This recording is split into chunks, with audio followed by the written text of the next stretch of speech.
Hey, how we doing, everybody? Thanks so much for joining us here on the Inner Circle podcast. What a show we have for you today. As for the first time ever, we have a guest, and we only get the best. He is one of the greatest quarterbacks in the history of the National Football League.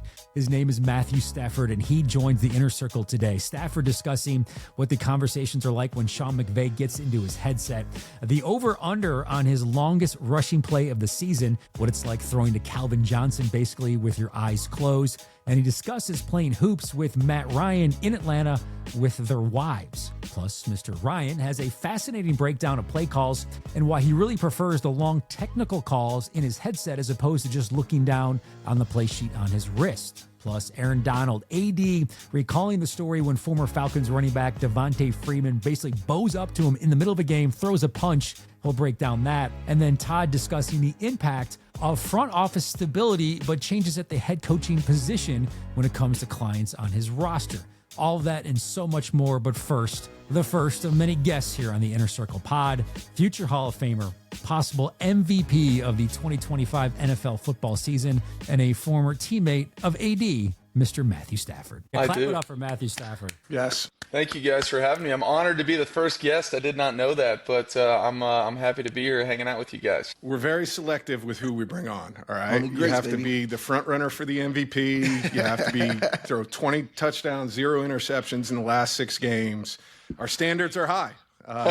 First of all, we want to thank you for coming on. Appreciate you dressing up, putting on your Sunday finest for us. We got an LA Dodgers hat on that has sweat marks all over the place. A nice little hoodie right there. Got the AirPods in. Yeah, thank you for doing that. I see you sipping, before we get started on kind of grilling you on the football questions, you're sipping on a coffee. How do you what is your order from Starbucks? All right, because I see it's a Starbucks cup. They got the holiday cups out there. What's your order? How do we take it? And how many cups of coffee are we having a day? Ooh, that's a good question. Okay, if I go Starbucks, I'm usually just the venti blonde roast with just a little bit of almond milk, kind of plain when it goes to that. Cups of coffee a day. I try to be one, but Wednesday, Thursday, Friday, there's a couple more in there for sure. Pick me up. You come around on a 3 o'clock. Oh, well, sorry. My girls wanted to say hi to you guys real quick. Come on. There they are. What's up? Are we heading off to school? No school today. No school Veterans today. Day. Veterans Day. Right. No school. So what's the plan? What's the plan with the girls? They got a birthday party today. They're going to a friend's birthday. Y'all go. Sorry. Nice. That was bad timing. Go. We got the twins? Go. That was Chandler and Hunter. Hunter. Go on. Hunter, All Uncle right. Matt says, what's up? All right, let me re-rack that. Sorry. I'll just act like you just asked me a question about my coffee. Okay, so if I go Starbucks, I'm going venti blonde roast because it has the most caffeine, and just a little bit of almond milk in it. 1 cup I try to be, but Wednesday, Thursday, Friday I'm racking in a couple because those are long days. A lot of information coming at me fast, and need the caffeine to get through it. I like it. Going around the horn here, I am probably at three cups. For sure 20 ounces to start the day. And then usually after I'm pushing some weights around, another 20 ounces. And then sometimes another one just to get through. Coaching flag football, AD, you know about coaching youth sports. You got to have a lot of energy, man. You got to have lots of it. Definitely with them young kids, man. It's a lot. They can be frustrating. I don't understand how coaches can do it. I couldn't be able to do it, man. It's just too much, too crazy for me. So, AD, are you a coffee guy? I don't remember you being a big coffee drinker. Got to be a pre-workout guy. I retired and I'm a coffee guy now. I retired and started drinking coffee. All these damn Zoom meetings I got and shit. Now I got to keep myself up, man. You know. So, never was a coffee guy. Take us through. You know, you're getting ready to work out because I think this will be something we can ask Matthew about too. What is in your shaker? What are you putting in your shaker prior to working out? What are you taking before you get ready to go? I got my Ready Protein. I'm even drinking. There you go. Shameless plug. The plug. Shameless plug. A protein water, or I got my protein powders, or the sports drink. You know, so it's options. Nothing too crazy.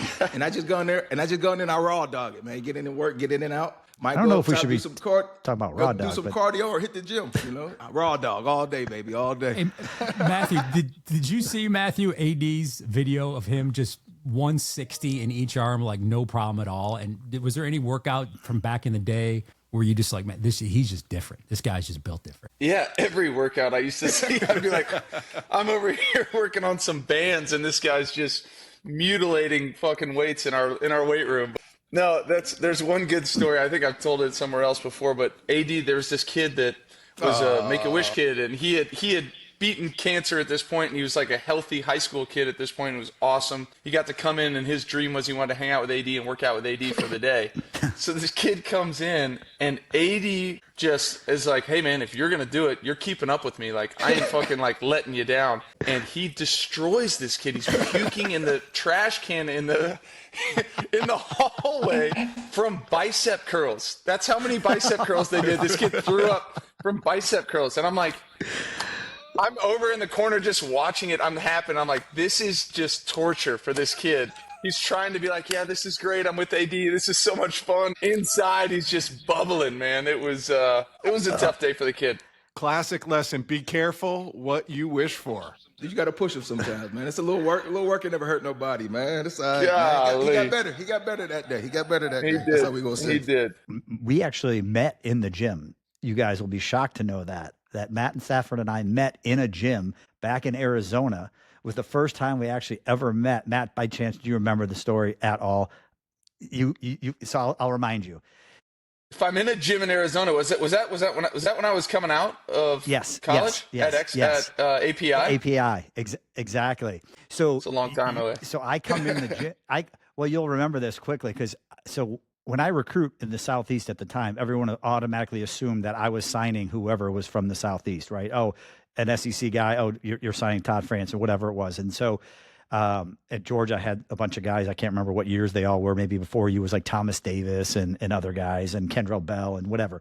And I walked into the API and you and you're like, oh, you're Todd France. You don't remember, but you got called in at Georgia. Because apparently remember something with me, like they accused you or they thought like you guys were cheating. I get it. That's what you gave him some money, right. Todd. Just tell the truth, man. You gave him a little bit of money in his pocket. I wish. Fuck, AD. I could have used it. No, listen, if I did, I'd be like, dude, you got to pay me back. You've definitely made enough to give me some back. But no, we didn't do that. But that was the first time we actually met. He's like, oh, you're Todd. I was like, oh, yeah. I had never met him before. He had never met me. But yet the accusations were out there that like I don't know if I paid him or whatever it was, or you weren't allowed to talk to juniors at the time, and I was talking to him supposedly. And I think you got called in at the time at Georgia to ask about me. Times have changed, man. I mean, what it's like nowadays with the kids being able to talk to either marketing guys or whatever it is, it's just so different. I remember back in the day, there was another incident too, where I think it might have been all part of the same thing, but I was buddies with like Jay Cutler at some point. I'd done Elite 11 with him, and he went to play the Falcons, and he got me tickets to the game, and I sat in the seat where he got me tickets, like family section, nosebleeds, and I got busted. Or not busted, but like Georgia calls me in. They're like compliance, this, that, and that. I had to pay for these tickets. I had like no cash. I'm like, shit, all right, fine. I'll figure out a way to scrounge up some money to pay for these tickets. And now these kids are making millions of bucks in college. It's different times, but way different times. Yeah, I mean, that's it great. was. I hope it was in 2008. You were probably still at school. I was playing. So just so we can say that you paid to come watch me play. Yeah. I think it was. It was still. Mike before you, right? Oh, okay, it was before my time. Yeah. Before my time. I would never pay to watch you play. That's right. That's right. Just so we're clear. All right, let's start back in 2000. Whatever. You're at API. You're training. You're getting ready for the draft. I want to know. We're stepping on the scale back then. What are we weighing back there, getting ready for the draft? So I was I think I remember I came into API and I was like 232. Yeah. And by the time the draft happened, I was 225. I was in great shape at that point. But yeah, I mean, early draft was probably 232, something like that. And then I stayed at 25 my first 2 years, and I got hurt twice. And so they were like, we need you bigger and stronger, which just meant bigger, not really stronger. Yeah, right.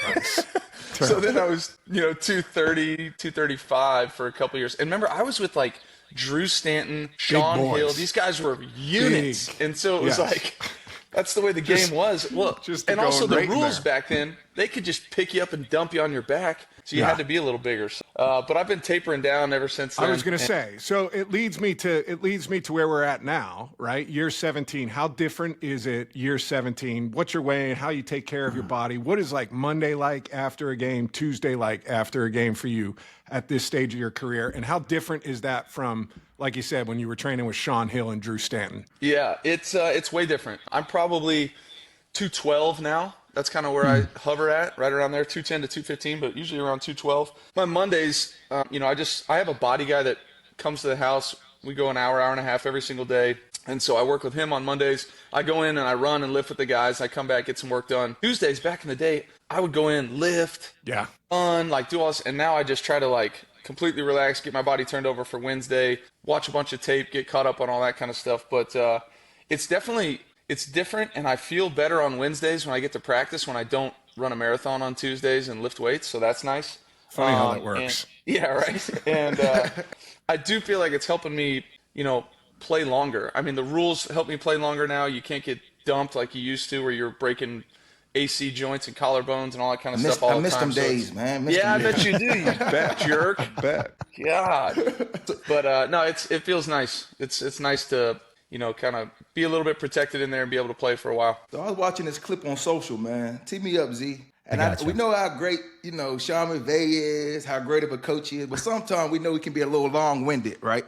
I will watch. How often is he doing this shit to you? Can it, all right, with 3-jet rib, Z Brownie. Oh, easy, listen. 13 duo attempt. Yeah, here it is. Woo! I got it. Stop. Yes, please stop. Oh my God, he's still going. Hey, he's still going. Hey, snatch this. You get it, right? I mean, he's still going. You're 1.5 yards from an edge split in the middle. I mean, this is unbelievable what I'm getting right now. Boys. How often is Sean doing that to you, man? You gotta tell him, Sean, I got it, man. I've been doing this a long time, man. I got it, man. How often you gotta tell him to chill out? TV timeouts, man. TV timeouts are tough because he's got open mic and we are not up against the clock and he is just going. Man. Take your finger off it. Take your finger off it. And the best part about it is he's given all these coaching points that are like day one coaching points for all our guys. Hey, if this guy's doing this, you make sure you snatch him. If he's here, you're coming down, all this. And I'm just having to relay. And all the guys can hear it because it's quiet in a TV timeout. They can just hear the noise coming in. They're all laughing at me. And I'm like, he's still going. And I can't talk back. Yeah. So what's your signal for Sean to cut it? Because I feel like every quarterback, if your back's to the line of scrimmage, I'm just going to show up. Mine was always yes. That was the universal, shut the fuck up. It's like, God, I didn't know you were here. Ty, go on. Oh, sorry about that. That's my youngest. I dropped the Tyler. F-bomb, but I know she's Are you heard kidding it. me? I know she's heard it. Go on. I know. It's okay. Go, please. Oh, sorry about that, guys. No, tell her to say hi. She can come say hi. You broke. She needs a little discipline in her life. All right. She needs a little discipline. She needs to hear no. Get out of here, kid. We've got her schedule. We've got her schedule for next week. It's good. Yeah, right. So, going back to it, I was going to say, what's your go-to? Sean, leave me alone. I got this. It's usually this one. I've developed this, all the guys make fun of me. I get in this super long leg, one leg out the huddle stance now. Yeah. Get down in there. So I used to get on a knee. And after, I think it was 2015 or 2016, I'm like, golly, guys, my knee's killing me after the season, my right knee. And they go and take an MRI and they're like, your entire kneecap is like a bone bruise. And I'm like, I don't even know what happened. They're like, you just knee on it every day, every practice, every game. And I'm like, all right, so I'm going to stop doing this. So I get in this super long lunge now that everybody makes fun of me for. But I usually give them that. And every once in a while it turns over to, something else to please be quiet. No, he is the man. I love it. And now he just messes with me. After that clip came out, he's like, this is the part I love where he's like, you can't talk back and I'm just going to keep talking to you right now. I'm like, oh. But it's a lot of fun. If he had a mic to communicate with AD, what do you think he'd be telling him? Anything? No, coach. You just let that guy go hunt. He was AD ruined so many practices that we were a part of. I mean, this guy was one of my first days at the Rams. AD, I don't know you remember this, but I had just gotten there. I had thumb surgery in the offseason because I tore my UCL in Detroit. and we're running quick game. I'm throwing a hitch to the field, and this guy on the second day of training camp in no pads puts Bobby Evans in my lap, and I smash my thumb on Bobby's helmet. And I mean, crickets. I mean, it was like, and I was scared shitless, and I was like, no. And the next day, everybody's wearing the Guardian caps because AD's just I was mad as hell about the Guardian cap. I was like, oh. Yeah. You ruined it for everybody, bro. 7-on-7 only. Put Bobby Evans in a blender, bro. Sometimes you got to protect their guys, man. I got to do what I got to do to make sure that guy's still playing how he's playing, man. It's all good. I hear you. All right, Zach, make Matthew watch one more clip here. Let's roll through this. So, Matt, there's been a. I love how he shakes his head. He just knows something's coming. It's not going to be good. I know this. No, it's great. It's just all good, man. This went viral because you throw a touchdown pass, and everybody says that you were running faster after you made this touchdown than you would on any offensive running play. Your reaction? I totally agree with you. Juice, baby. I feel like the ball, like when I run with the ball, it's got to be like the weight of like a bowling ball or so. I slow way down. There's too many things going on in my head. I'm like, get this ball out of my hands. I always joke with Sean that's like, we get out on the edge on a keeper, and the only thing I can think about is like, somebody else take this ball from me. I don't want it anymore. But yeah, I was rolling pretty good. The juices were flowing on that one. The last thing I thought we were going to do on that play was score a 85-yard touchdown. So I was losing my mind a little bit. Have you had the point in your career yet, which I had this in Indy, I had this like 30-some yard run against Vegas, and I'm out there running, and I'm like, man, I was rolling. And then went back and watched film the next day and saw it and was like, oh, my God, that's walking embarrassing. fast. That was embarrassing. You're still moving. Has that happened at all to you yet? Oh, yeah. I feel like I'm moving good. Ragone, Rags is always in there in the QB room. He's like, hey, man, you look like you're moving good. And we like turn the tape on. I'm like, oh, God, I don't know, man. It just looks like it hurts. But, no, I mean, I haven't gotten out on a 30-yard run. Congratulations to you for getting out for 30. Huge. Holy shit. That's right. How'd you do that? Was it two-man or what? Man-to-man coverage. Man-to-man coverage. We had this like crossing concept where it was like 4 guys going to the left. Yeah. And I climb up in the pocket and I pump fake. And then I look and I'm like, okay, I'm just going to run, take off. And I got like 5 yards into it. I got the first down and I'm looking around and I'm like, somebody's got to be here. I got 10 yards into it. I'm like, where is everybody? I got like 25 yards into it and I'm like, oh, I'm going to take this to the house. Then I got past 30 and somebody swiped my ankles and took me down. But yeah, it was wild. Scary experience. That's incredible. That's incredible. The guys in the strength room always they set like a little over and under on the longest rush of the season for me. I think it just goes down by a yard every year. When I first got there, it was like 12. I think we're at like 8.5, and I'm still taking the under. I mean, yeah. I'm probably getting down before that. So I got no juice left, man. I'm trying, but shoot. You got a lot of juice, man. You don't need to run. When you got an arm like that, big dog, you just keep playing how you playing. Please don't get hit. Keep playing how you play, man. And this is from a Rams fan now. I'm a Rams fan. I watch it every Sunday, so I like that. I put on the Niners, baby. 42 points, baby. Keep that shit up, man. It was a good one, man. They're always a tough out, especially at their place. So it was good for us to kind of go play a complete game. Defense played good. Got some turnovers. Got out early, and were able to run it and throw it. It was a good day.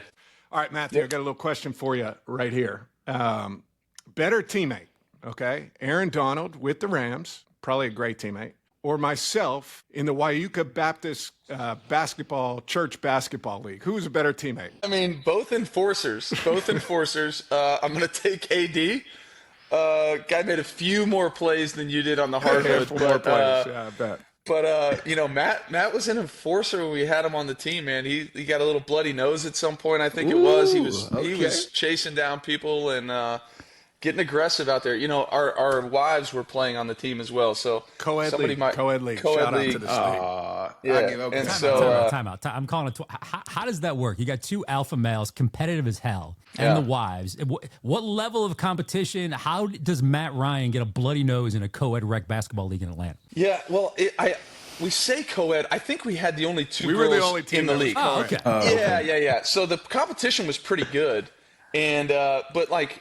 Kelly played high school basketball, was a good player. Sarah obviously played college basketball, player, good player. So they wanted to come out and hang out, sure. And if we got up big or whatever, they would kind of jump in and play. But they were good and would piss the other teams off when they were making buckets. But I don't remember the context in which Matt's fight, I guess fight's a strong word, the incident happened.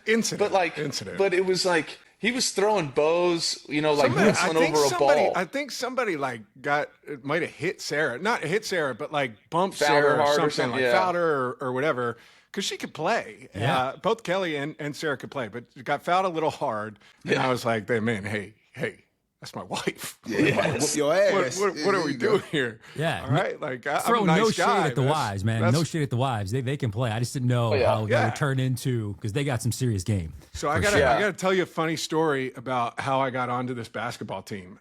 Matthew shot me a text. He was like, hey, we're like short. We only have like 4 people. And the gym was like right below the condo I lived in. And so it was off season, whatever. I had went and played golf. I was sitting in the having drinks after golf. I had like 5 beers. He texts me. He's like, yo, we need you. Can you come just play basketball with us for an hour? I've had a few beers, man. Sure. Okay, I'll do it. So I show up to this first game. Speaking of that kid puking, working out with AD, I'd had like 5 or 6 beers, and I'm out there running down the court. I didn't realize this was like a competitive basketball league. And I'm like, oh, my God, dude, I'm dying here. I had 6 beers playing basketball or whatever, but that's how I got suckered into to playing in this league. We roped him in, and then we won the league 2 years in a row, so it was good. We were also like the jerks. We were the jerks of this league. This is guys coming from all walks of life coming in who are buddies playing basketball. And Matt and I at the time had like Nike contracts, so we're like outfitting everybody in our team had matching foam posits. Like we looked fucking sweet. Just swagged up out there. Oh, we were swagged up, AD. Like it. And we were kicking ass, and people hated us, man. They hated us, but oh well. So I was talking about drinking beers. I'm curious. You get a big win after a game, okay? Maybe you don't have anything to drink. Maybe you do. But I'm saying big win, you throw for 4 touchdowns like you seemingly do every week. When we get home, and no interceptions, by the way, but we get home, do we prefer nice tequila on the rocks, something like that, or just cold beers? Back in the day, it was cold beers. It would be Tequila. more. We're streamlining it now. We'd have to go tequila on the rocks or maybe a glass of red wine. Those are kind of the go-tos. But to be honest with you, I'm so dang old, man. Like I'm doing everything I can to try to not swell up and feel like shit the next day. So I've been limiting that. Nothing better than being like 25 years old, getting onto the back of a bus after a road game. 4 or 5 beers hit so good. Yes, no doubt. Agreed. So good. I got one football question before we bounce, and there's no wrong answer on this. Final play of the game, you need a touchdown. Who are you throwing to? Calvin Johnson, Puka Nacua, Cooper Kupp. Devonta Adams. I mean, we got to put them all in there, Coach. Oh, shit. He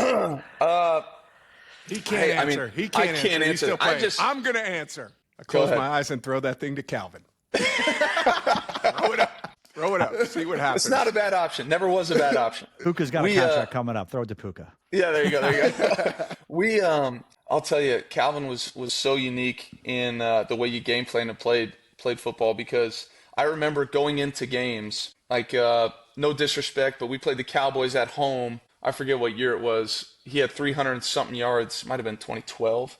And they were playing a bunch of post defense, and our coaches were like, hey, we're going to run this, sail concept, post corner. And if you get post defense, just throw it up, but just treat it like the post player's not there. And I'm like, you sure? And you're like, yeah. I'm like, all right. Sure enough, in the game, Keith is in the post. I throw this thing up. Calvin goes up, rises above both of them, pulls it back. Calvin, I'm like, this is the craziest thing I've ever been a part of. But, like some of these like decisions that you make looking back on it, you're like, what was I doing? But we were straight up coaching it like that. I mean, it was like, hey, just treat it like he's not even there, because he's going to go either make you right or it's going to be incomplete. I mean, it was unbelievable. Staff, last one for me. Give us somebody you've thrown to underrated, flies under the radar, but somebody you played with that like not many people might know about, but you just love playing with them. Awesome to throw to. Yeah, I think a guy that had a really solid career. 2 guys kind of come to mind, to be honest with you. A really solid career that people don't think about too often. I had Marvin Jones, who I think came from Cincinnati, was in Detroit, and had the he came right after Calvin. So everybody was like, these expectations were, and he had the great mindset of, hey, I'm never going to be that guy, but I'm just going to go try to be the best version of myself. And Marv was unbelievable. His ability to go compete for the ball when it was in the air. He had unorthodox kind of running style when he would get open, but he was a stud. And then I think Golden Tate too, right? I mean, Golden Tate had a great career in Seattle, and then obviously I had some great years with him too. And a totally different kind of receiver where he's like a stronger, sawed-off kind of guy, but could play big. Yeah, and was a tough guy to bring down. I've been lucky in my career, man. You go through the list of guys that I've been able to throw to, and it's been a whole lot of fun. Hopefully those guys feel like I've helped them, have some success, but at the same time, those guys were unbelievable players in their own right. So it's been cool. I've been blessed and lucky, and I still am to be throwing to the guys I am right now. Clap it up, Matthew Stafford. Yeah, I was going to say, we'll let you go. Thanks for being your normal self on here. We appreciate you coming on. Of course. Thanks for dressing up. Yeah. Sorry for the kid interruptions, but they wanted to say hi to the girls are welcome anytime. Appreciate you, big dog. Yeah, man, stay healthy, enjoy the ride. I know you cherish every single moment in the league, and we really appreciate your time here on the Inner Circle. Yeah, you got it. AD, I'm going to hit you up again. Don't you think that's the last time? You can let them know about that, too. Keep lifting them 160s, you hear me? All right, y'all be good. Appreciate that. Thanks. See you, man. He's great, man. AD, I know you have a special bond with him. To be playing at this level, Matt, I know you respect what he's doing. The level of skill that it takes to dominate, it's just hard to fathom what he's doing at this level, at this age of his career. Just mad respect for what he's doing, right? Consistent football, man. He's playing good ball. Take care of himself. He's a student of the game. That's one thing that I used to love about him, right? Because I thought I used to go to the facility early. I'd break down film. And I used to always walk in, definitely the Super Bowl year. I'll see him and Cooper Kupp always there. I could never beat them to the office. They was always there, locked in. And it kind of motivated me, pushed me like, all right, let me get there a little earlier now. So I always commended him, man, because he's a special talent. Obviously, his arm talent is like no other. I seen that the first day we had camp. And I remember I got him rushing, boom, boom. I get back there. I don't even know how he got the damn ball off. He did some shit like this. And a window this big between two defenders, Cooper Kupp caught it right there. I'm like, how the hell? I'm like, oh, yeah, we got something here. He's a special talent, man. And consistent football. We always talk about being consistent. He's been doing it year in and year out. They're being, what is it, year 16 for him? Year 17? What is it? 17. And still playing at this type of level, man. And MVP chance, like, that's just a testament of, his hard work and what he's doing and the guys around him, man. He's a hell of a leader. 100%. He's a great leader because he's authentic. And I think everybody can see that, just from a short little, interview, spending time with him. He's one of the guys. And I think that's one of the things as a quarterback you have to do is you have to navigate this space of being a face of the franchise and having, conversations with the front office and with coaches and all of those things. But you've got to be able to bring it to the locker room too. And the most important relationships you can have is with the players. And Matthew's just a genuinely good person. He is. And just fun to be around. But he's a competitor and he's got incredible self-belief. And a lot of God-given talent to go with it. And it's been fun to watch. I mean, he's, in my opinion, right now, he's a front runner for the MVP in the league. And there's still a long way to go. But I think to AD's point, his consistency, there's no reason to think he won't continue to play at this level because he's done it, throughout his entire career. So the Rams are in, AD, your Rams are in a good spot, man. They are looking good right now. Yeah, they are playing some good ball, man.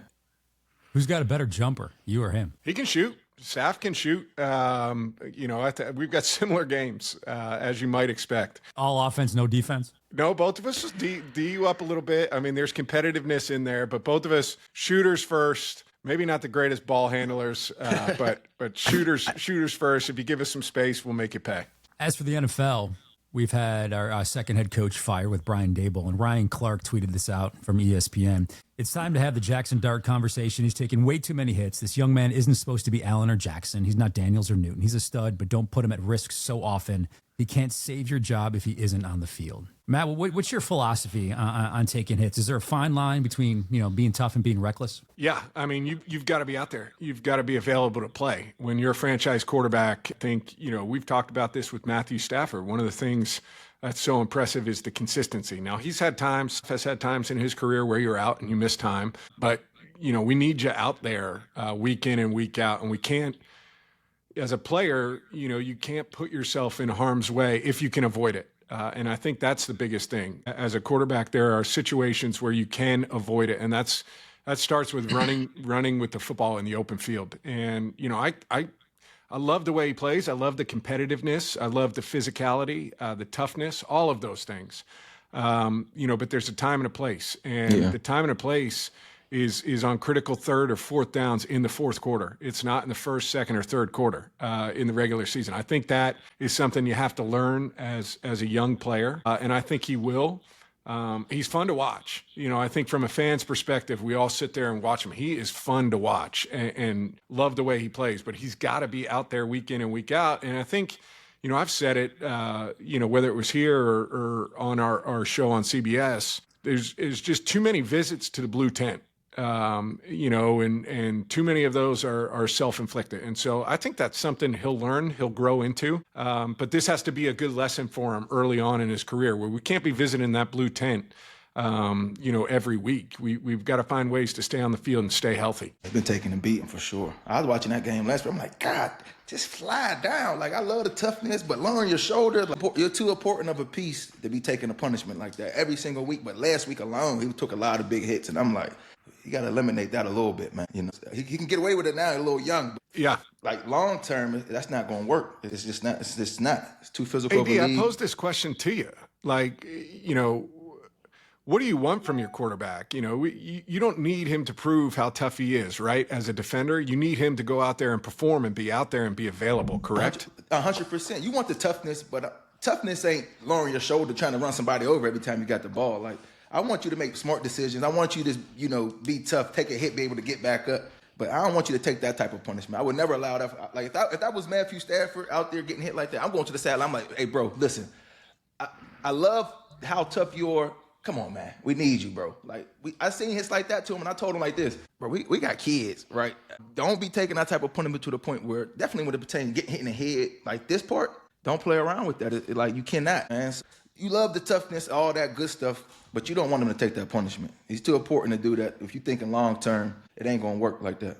Zach, I was just moving on another topic. Joe Banner, I don't know if you guys know who he is. He's former general manager for the Eagles a long time before Howie Roseman and then is the Cleveland Browns as well. And he tweeted out, he says, it's annoying that people keep claiming the Giants are very talented. Burns is the only D lineman playing well. What's that? Todd? That's your ringtone? Who's calling, Todd? You got breaking news? What is that? A ringtone, Todd? I don't know what's happening. This is the music playing on your phone, dog.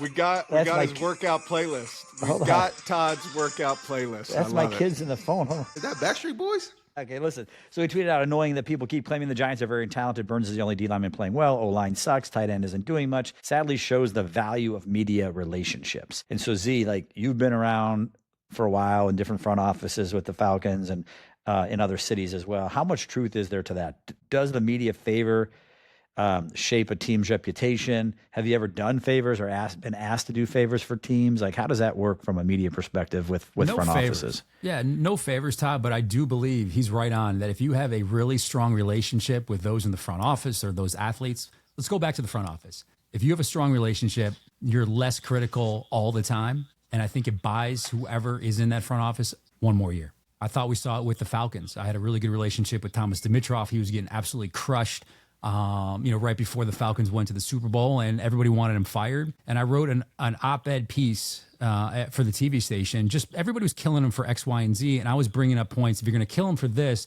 you got to bring up the fact that he found a Grady Jarrett in the 5th round. If you're going to kill him for this, you got to bring up the fact that he found a Devonta Freeman in the 4th round. It's just kind of balancing out the narrative that was going on. And I don't know if it worked. There's people in the building that said it did, and it saved him for the moment. And then they go to the Super Bowl, he gets a contract extension, et cetera. So did it have some value at the time? Maybe. But the relationship and bringing it public and pointing out some things definitely helped, I think. So I think it would buy the individual Todd an extra year, but no way are media members doing favors to make shit up. That's just not happening. Got it. As for you, though, when you got the situation in New York, the general manager stays, but they have an interim head coach. So how does that affect what you're dealing with in terms of, future contracts, clients on the team, when you have, at the meantime, stability in the front office, but the coaching staff could look different the following year? I mean, it definitely has an impact. Well, first of all, like, who has the 53-man roster control, right? Is it the new head coach? Is it the general manager? You could have an owner who's a little hesitant to invest in a player until that head coach is settled in and they understand exactly what they're doing moving forward. You have to assume that the GM would want the new head coach's buy-in before they go pay a player and give him time to evaluate that guy and know how he fits in with their scheme moving forward. And for the most part, the new head coach and GM, if you think about it, not always, but a lot of time they're kind of tied together. And if maybe a GM might get two coaches or whatever it might be, and at that point, they're both going to be gone if it doesn't work out. So I think they want buy-in there. And then as it relates to guys that are actually on the team, of course it matters, because you can have a guy who fits a perfect scheme of a 3-4, let's say, but this new head coach comes in and he's bringing in a 4-3. And you'd like to think that when teams are building their rosters, they're building it based on the talent that fits the scheme of the coach. Well, when you bring in a new coach, it doesn't always work that way. So there's a process of filtering out and filtering in new guys to fit the new system. So that definitely matters. And, a head coach, he's inheriting the roster. So his love, so to speak, for that player, or him having a quote unquote putting a stamp on it for that player, isn't the same as if that head coach and that GM together drafted that guy, where every benefit of the doubt is going to be given to that guy. More leeway, more runway is going to be given for that guy to succeed. So there's all these moving parts and different things that are involved with it. But, having a head coach, a new head coach, or a GM, or replacing one or the other, like, it affects everything. Guys on the current roster, guys being acquired, contracts, everything, for sure. I'm kind of curious too, going back to Joe Banner's comments, like, I'm in the national media, and I'm curious, like, who's been all over the Giants of thinking that they've been great? Because I haven't seen that. I think they just been juicing up the dark kid a lot when he first got in there. They've been loving up on him, but that's it. That's all though. That's all I've been hearing. That's it. The stuff I have seen has not been that their offensive line has been great, that their defensive line hasn't underperformed given some of the players that they've had. The storyline and the narrative, at least from my perspective, has been Jackson Dart has infused a level of energy into this team. Cam Scattaboo, when he was healthy, infused a level of energy into this team, and they've been fun to watch, but they've blown leads at the end of games. I think those are all fair, narratives about the Giants. But I feel like I'm pretty dialed in too, particularly because we work in New York, and seeing a lot of the stuff that is up there. I haven't seen people praising, the offensive line or the defensive line production. In fact, I've seen the opposite from players, former players with the Giants, criticizing players with that D-line. So, in a little bit of a way, it seems like to me, Joe Banner, and I was a fan of Joe's because I was an Eagles fan growing up. That's right. And he was bringing in those people, but it sounds to me like there's still a little divisional rivalry. Kind of that stuff never leaves, right? I'm going to take a shot at the Giants here where I can. When there is coaching changes and stuff like that, whether it's in season or after the season, and they bring a new guy in, is it annoying to you guys? New playbook, new terminology, new everything, and it could be the same type of thing, but there's definitely a learning curve and an adjustment with a new coach, I would assume. Well, in the mid-season, when I had like stuff happen like that with Coach Fish, right, getting fired, it was never like coaches. You got your same coaches. The head coach changed for me on my end, but from a playbook standpoint, it was the same stuff, right? And typically, the following season, we had Sean McVay. So it was one of them things where it was a plus. It's one of them things we talked about before, where you don't know what to expect. You don't know what's going to come. You hear the good shit. He say all the good stuff you want to hear, but you got to play the game and see how the season go, and for you to build that confidence with that coaching staff, right? And obviously, they're going to coach as new coaches come in. They understand the players they got already, right? They're going to try to put your guys in the best position to have success, scheming wise, whatever. If I'm a 4-3 defensive lineman, they're not going to go a true 3-man front, right? And go, okay, Aaron, 270 pounds at the time, you got a 2-gap, right? That's not the way you play. They're going to play to your strengths. Okay, we're going to play this new age 3-man front. That's really like a 4-man front. You got your 4-eye, you got your nose tackle, you still got your 3-tech, which I am. You got your Will and your Sam on the outsides, right? And it's still the same thing. You just got guys standing up now. And I'm still able to play the same way, be aggressive, with Wade, he was able to put me in situations where I was able to be successful, still be a penetrator, get upfield. But at the same time, you got to play technique football. You got to be able to, half on that 4-eye. You got to be able to hold that double team on that 3-tech sometimes. So if a smart coach, typically, he going to play to his players' strengths. That's because the main thing, you don't want to put your guys in situations where they can't be successful, because if they're not successful on the field, typically your team ain't going to be successful, right? Coaches coach, players play. So you put your guys in the best positions to have success. And typically when you got a good coach, they do that. If you got a coach that trying to change the scheme or do something different, then typically they're going to get rid of them guys and bring the guys they need in to help them get to where they want to get to. So I think it's situational dependent. If you have a player like AD's talking about his lived experience after Jeff Fisher moves on and Sean McVay comes in. When you have Aaron Donald in your building, you'd be a fool to hire somebody that wants to run a 3-4. Right. You have to hire around who is there and how they're there.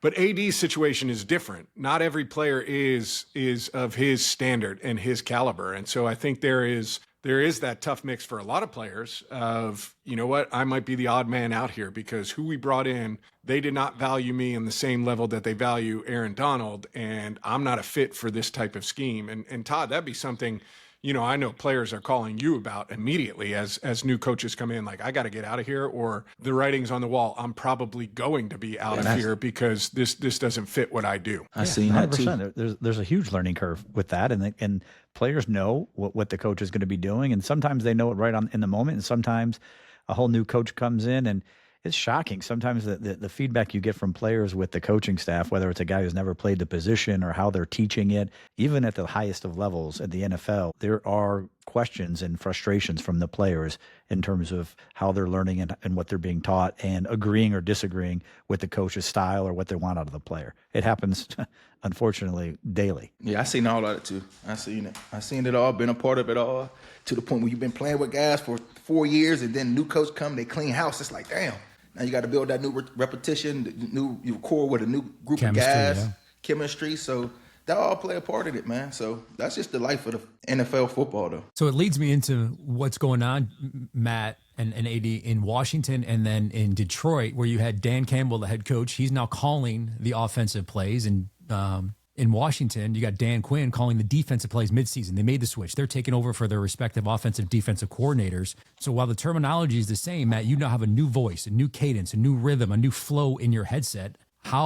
What's the adjustment period for that? And AD, if you see this, your defensive coordinator now demoted and somebody else calling the plays, what does that do for the locker room and the defense side of the ball? Matt, I'll start with you on just the cadence and the flow when the head coach becomes a coordinator. In my entire life, high school, college, NFL, I've never had a change in play caller during a season. Not once. And so, I'd be lying if I told you I knew what it was like. I don't. I've had transitions at the end of seasons, different play callers come in, but I've always had an off season or a preseason or an opportunity to iron out some of those kinks prior to the season starting. Never had a change like that on the offensive side of the ball. My gut is, I think it's, the words aren't changing, right? The language part of it is not changing. It's maybe just a little bit different voice, but I think the thing you have to, at least from the quarterback's perspective, you got to get used to that voice in your ear and how it comes in. We could have one play call that's like, gun, trips right, 3-jet jaws, X drift, can, 35 Wanda. And a certain play caller will call it slow, like that. Gun, trips right, 3-jet jaws, X drift, can, 35 Wanda. Another play caller will come in and be like, all right, here we go. We're going to go 11 personnel. Gun, trips right, 3-jet jaws, X drift, 35 Wanda, kill. All right, on one. Ready? Boom. Say that shit again. Yeah, exactly. Just how it comes in is different. And there's a flow and a feeling to how things come in. There's a timing to the play calling, right? Like some people, a play might finish, and before the ball's even spotted, you might have somebody in your ear saying, okay, hey, we're going to stay in 11 personnel. We're going to go double right, 19 Wanda, can, 18 zap. Or you could have somebody that's in there and clicks on, like Matthew Stafford was talking about in our interview, and stays on there, and you hear the full conversation with the rest of the staff. What do you think about this one? I kind of like it. I don't like that. I like this. All right, we'll go with, double right, 3-jet, Z Chevy, ex-captain. And then you hear all of that and you're like, man, he doesn't sound sold on that play call right there. Like, I don't really know. I don't know if I like that one. I never thought about that though. Like the rhythm of it, the voice. That's crazy. That's crazy. I never thought about that. Those are all the things that would be different for a player. Hey, Matt, real quick. When you were in Indy, didn't you have a few play callers there, my man? You said you didn't have any. Yeah, listen. Block it out. I completely forgot about that. I think AD, one of the most important things you can have as a quarterback is selective amnesia. You just completely forget about things. I was thinking about college. I was thinking about my time in Atlanta. I forgot about Indy. And you know what? It was hard. It was hard, Zach. That's all I'll say about that. There you go. Before we get AD's take on the defense, I want to follow up quickly on the play calling, Matt, because why wouldn't you have some quarterbacks have the play sheet on their wrist? Instead of saying trips right, 35-1 or whatever it is, why can't the play 2, play 3? Because you think it gives you more time to communicate, et cetera. You can, and there is. That's a valid argument of, hey, we've got our call sheet right out like this, and I'm going to go, okay, play 39, flip it. Everything's based on left hash when you do one of those call sheets and you have a wristband. Every play 1 through 150 is based on a left hash call, and so it is faster to communicate it to say, all right, go flip 15. And that means it's a right hash call. It's play 15. I'm going to flip the directions, the numbers, whatever. And a lot of people are wired that way. I didn't like that. I did it my last year in Indy, where it came in my whole career, 14 years prior to it, it would come in like I was saying, you'd get the play call. And I didn't like it because part of how my brain operated, like the picture was painted for me from hearing it. And I just knew the game plan so I could fire it back and knew how things were situated. When you hear play 37, you're reading it to them and there isn't that visualization. It was just different for how my brain was wired. I was just reading, I write 19 weak can 18 force ready break. Okay. Then as I was walking to the line of scrimmage, that's what I was then visualizing it. And so it slowed your process down. Yeah. It was just a different process and it just hit me differently. And a lot of people grow up that way. I just didn't grow up that way, and it is the old dog, new tricks. Like I didn't realize how much my brain was conditioned to hear it one way, to visualize it one way, to break the huddle one way. The other thing I struggled with off the wristband was not being able to give a subtle reminder to somebody because I was reading it for the first time to them. And, on certain plays with a route, there might be something like Matthew Stafford was talking about with Sean McVay in his ear where, I just want to give a reminder to my F right here that if they blitz 2 off that side, you're hot. Because I know it, because I heard it. And before I would even call the play, I would say, Russell Gage, heads up. They bring 2 off that side. You're hot here, okay? We're going to go gun, double right, 2-jet, F-choice, stucco, on 1. Ready?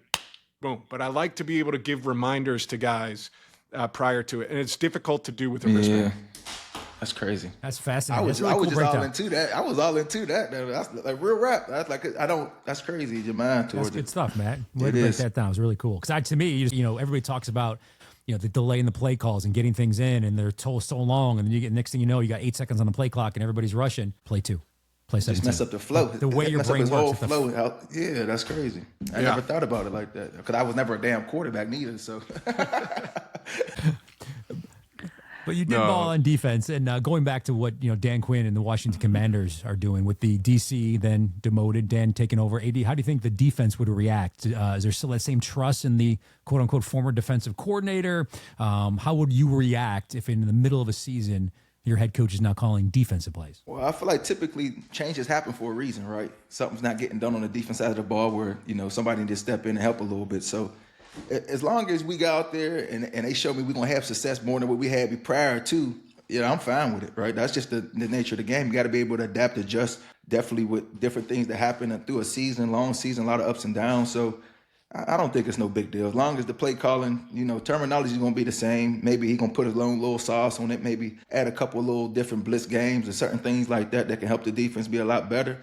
But as long as the success is better than what it was prior to, it's no problem at all. It's simple. In my eyes, that's how I see it. It wasn't nothing.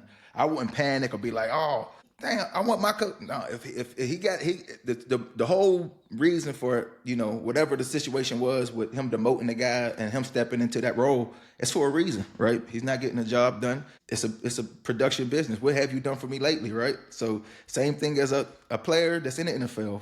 If you're playing the game and your production's not there, typically what's going to happen? They're going to bench your ass or get rid of you. So, you gotta be production. It's about being productive. It's a production business, man. So you got to find ways, and I go for everybody, not just the players, go for the coaches too. So, well, he's not going to be calling a play for Daron Payne, Dan Quinn, because he's suspended for Washington for one game for throwing a punch. AD, can you relate to this at all? Were you frustrated after maybe the Seahawks game or Devonta Freeman throwing a punch at you? I'm pretty sure. That was funny. No, I'm pretty sure they frustrated how the season's going, but I don't know what was sad, what was going on for him to even react like that. 'Cause that was just like a blackout moment, right? We all have them, but the ball your fist out and throw like a full-blown punch, it must have been something going on between them two or whatever it was. But I understand the frustration, but as you get older, you understand that you're more important to your team on the field than, off the field. You got a better chance of having all your guys out there if you want to, trying to win some games. I know their season's going down the drain. But your best players got to be on the field, got to be able to perform, got to be able to help you. And we all make silly mistakes, right? I don't know what happened. I don't know the situation. I don't know what was said because I did a lot of silly stuff in my days when I played. But emotions flare sometimes. You got to kind of control that, But I've been through a lot of little fights and little scrumbles, whatever you want to call it. A lot of them. So I've been. Guys threw punches at me, but I typically just pick them up and just say, "Chill out, man. You're too small." I'm up and tell him, chill out. Hey, how was that? Did y'all tease him after that, Matt? Did y'all talk about that at all in the locker room? Yeah, oh Freeman. my gosh, man! Like what was he saying? Devonta. I love Devonta, and we were frustrated. We were struggling at that time too, but it was like when we did kind of laugh about it, and we told him it looked like, the 6-year-old brother trying to fight the 14-year-old brother, where they just just stop, dude. Just stop. I'm like, you got to give him credit, though. He wasn't going to back down. He wasn't. But I'm like, he wasn't going to back down. I got the ball. I think I did like a screenplay, and he tried to hit me, and I'm laughing. I'm thinking he's playing, and he's trying to. I'm like, man, get out of here. I pushed his ass back, and I'm like, what's going on here, man? I ain't never had a problem with this guy. Why are you trying to? Come on, man. It's one of the things I loved about Devonta. He would not back down from anybody. Would not back down. And he started the damn fight. I'm like, golly, come on, man. What we doing, big dog? It's all good, man. It's all good. Hey, Todd, in what way do suspensions affect contracts, if at all? Yeah, no, they do, or they can, I should say. Like there's a clause, a paragraph in your contracts called default language, and in the default language, there's always language that says if a player is suspended for whether it be conduct detrimental or whether it be for the substance abuse or for performance enhancing, whatever it might be. In this case, it would be conduct detrimental. You could void your remaining guarantees in your contract. Now, there are different caveats to all that, whether it's all the future guarantees or whether that's that year only.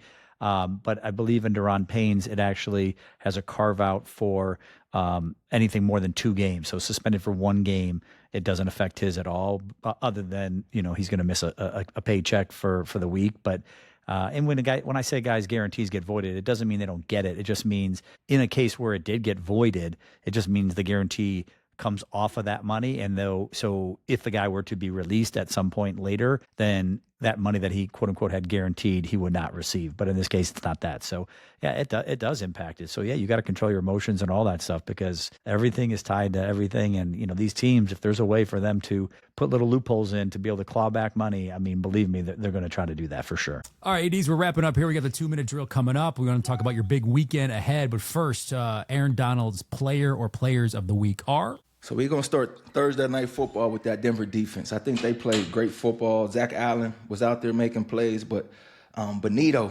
he's coming off that edge, man. He got 1.5 sacks, 5 tackles, but the pressure and the quarterback ways he was able to affect Geno, I think they put a beating on him. He made him frustrated all game, wasn't able to settle his feet, had him all over the place. So kudos to that defense with the Broncos, man. But my number one guy, we're going to go Monday Night Football last night. I think that Eagles defense, I think it was great defense on both sides of the ball, but that Eagles defense looked good. I think they got after love, right? When you're talking about making the quarterback uncomfortable, not letting him settle his feet, not letting him get into a rhythm. I think they did an amazing job with doing that, man. And my defensive player of the week will be Jalen Phillips. His debut with the Eagles, 7 pressures, 6 tackles, 2 quarterback hits, 1 fumble recovery, and obviously the game-winning 4th down stop. And his debut, man, was letting the Eagles know y'all made the right decision with bringing me here. He's with a winning team, and he showed what he's all about, man. So my player of the week this week is Jalen Phillips, man. And he did it, hey, clap it up. And he did it Monday night, man, primetime game, man. But that was a hell of a game. I know a lot of people was like, the game's so boring. I'm like, as a defensive player, I loved it because you seen some good defensive plays out there. I think Green Bay played some good defense. I think they gave up that one play with that 41-yard pass to Barkley, Saquon. I forgot his name for a second. Saquon. And then that deep ball they got. But I think they played good on both sides of the ball. But, the Eagles played lights out to me. Congrats to Jalen. Stepping up in a big way right away, man. Unbelievable. All right, Matt, we got a 2-minute drill this week. All right, we're going to start with Todd. All right, okay. Todd. Here it goes. We've been working out a little bit. Todd showed up to the workouts. I give him credit. Number 1. Clap it up. Clap it up. Clap it up for Todd. I'm the first one there, but go ahead. Just because you're early doesn't mean you work the hardest, but that's okay. Don't Todd, how's the body feeling? All right, you've been 2 workouts in. We're working out with our guy Ryan Alexander. He's kind of setting up the workouts. How's the body feeling? What do we think of the workout so far? Great. I think the first one was a little bit of a teaser. I was like, I can easily do this. I think the second time I came back was like a times 10 harder. But it was great. I love it. And I'm actually not too sore. I'm pretty good because it's not like I haven't been working out, but it's just different stuff. So it's good. Okay. Self-suck right there. I've been working out. Don't worry about me. Yeah, don't worry about right. me. I mean, I don't have the groin flexibility that you do on that one exercise. That's right. I was like, holy cow. Let everybody know, Todd. Let everybody know. Well, just AD, you're Pitt ND this weekend. Coach had some comments about that game. We're not going to touch that. Give me a prediction. What's Pitt do this weekend? Well, I don't know, man. Hopefully a win. I don't like to predict. We're going to see. We got to let the game play out and see, man. Let the No game play out and predictions. see. No predictions. Sounds too confident, Matt, but I respect Sounds you like the being coach. neutral. Sounds like the coach himself.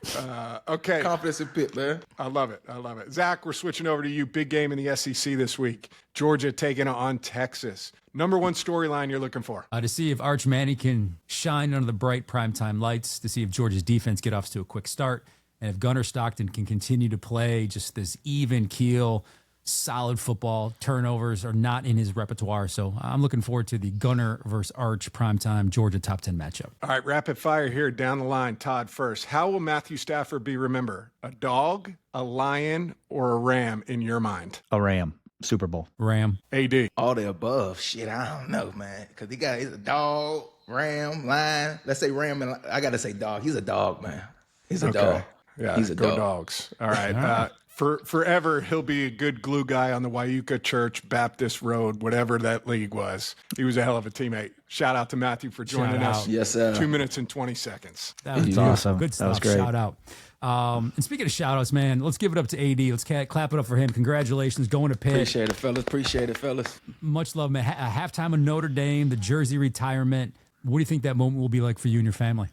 Probably emotional for me. Probably emotional for the family as well, man. Obviously, you kind of reflect on your journey, right? Trying to find a college to go to. Who wanted me, right? Everybody was saying, you ain't the biggest guy. You get that one opportunity to go out there and you had a career you did in college. And obviously, you fast forward that to the NFL and being retired now and still reaping the benefits what I did from playing the game. It's a blessing, man. So, I don't know. My eyes might tear up a little bit. We're going to see, man. I'm an emotional person, but I'm an in-the-moment type of guy, man. I'm just going to take it all in, enjoy it, and hopefully it'll be a big win for my Pitt Panthers against a good Notre Dame team. So It's unbelievable.